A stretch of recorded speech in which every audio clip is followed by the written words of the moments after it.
व्यक्ति की आत्मिक प्रगति कितनी हुई, इसका निर्धारण उसके कथन पठन, श्रवण, भजन की बहिरंग क्रियाकलाप के आधार पर नहीं किया जा सकता।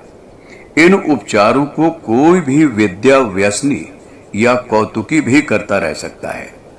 व्यक्तित्व की गरिमा का मूल्यांकन करने के लिए दो प्रकार की जांच करनी पड़ती है।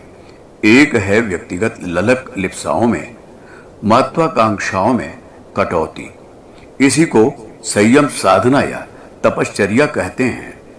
दूसरी है न्यूनतम में निर्वाह के उपरांत बची हुई श्रम, क्षमता, बुद्धि, संपदा और साधन सामग्री को सत्प्रवृत्ति संवर्धन के लिए नियोजित करने की ललक, लगन व निष्ठा भरी तत्परता।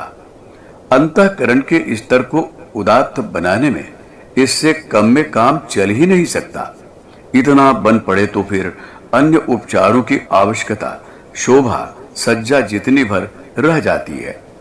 अध्यात्म एक उच्च स्तरीय पुरुषार्थ है, मात्र उपचार नहीं, जिसमें क्रिया कृत्यों के आधार पर, समय क्षेप करने पर, कर्म कांड आदि करने पर कुछ उपलब्धियां हस्तगत होती बताई जाती है। ये कर्म कांड तो एक प्रकार के मनोवैज्ञानिक दबाव है, जिनके कारण दृष्टिकोण बदलने, आदतें सुधारने के आधार पर चेतना को अधिकाधिक परिष्कृत बनने का अवसर मिलता है। जो लोग पूजा पत्री की लकीर भर पीटते रहते हैं, वे भीतर से निराशा एवं मन में नास्तिकता ही संजोए रहते हैं।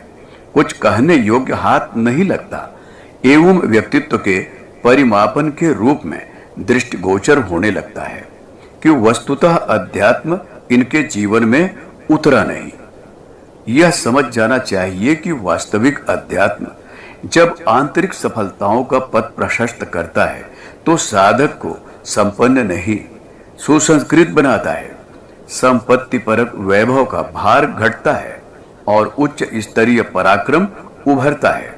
इतिहास साक्षी है कि आत्मचेतना के विकास ने किसी को संपन्न नहीं बनाया, वरन समृद्धि को आदर्शों के लिए समर्पित करने एवं स्वयं हल्का फुल्का रहने के लिए बाधित किया है। महामानवों ने सदा से ही गरीबी का स्वेच्छा से वर्ण किया है और संचित वैभव का उदारता पूर्वक उस प्रयोजन के निमित्त समर्पण किया है।